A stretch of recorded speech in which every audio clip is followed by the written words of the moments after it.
আসসালামু আলাইকুম গাইস, আমি একজন আইপিএস তৈরি করি। এক ভাই আমাকে এই আইপিএসটা দিয়েছে, তার মাদারবোর্ডটা খারাপ ছিল। আমি আমার হাতে তৈরি একটা DSP pure sine up board নতুন গেঁথে দিয়েছি, আইপিএসটা চালু করে দিয়েছি। এখন এখান থেকে 1500 ওয়াট লোড চলবে, কোনো টেনশন নেই, কোনো সমস্যা নেই। 1500 ওয়াট অ্যাকুরেট চলবে, সার্ভিস দেবে। আপনার চাইলে এটা দিয়ে আপনার 8-10টা ফ্যান চিলিং চালাতে পারেন, কোনো টেনশন নেই। আর আমিও এরকম নতুন নতুন আইপিএস তৈরি করি, যদি আপনাদের প্রয়োজন হয় আমার থেকে ক্রয় করতে পারেন।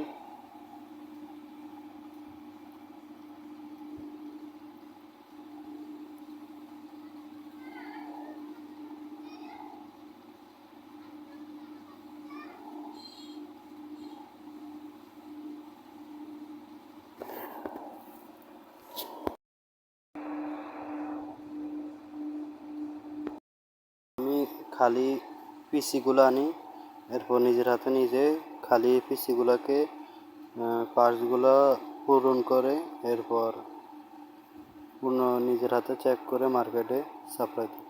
সমস্ত পার্টস কমপ্লিট, বোর্ড মাদারবোর্ড আমার হাতে রেডি করা হয়। যে কোনো টেনশন ছাড়াই আপনারা যে কোনো ওয়ার্ডের আইপিএস আমার থেকে নিতে পারেন। আমি ঢাকা থেকে এভাবে খালি চাইনা থেকে এগুলা নিয়ে সংগ্রহ করি, এরপর নিজের হাতে নিজেই তৈরি করি। কোনো টেনশন নেই, আমার থেকে আইপিএস আপনারা চাইলে নিতে পারেন। আমার পরিচয় চাঁদখালী, লক্ষ্মীপুর জেলা, সদর লক্ষ্মীপুর, মেইন রোড।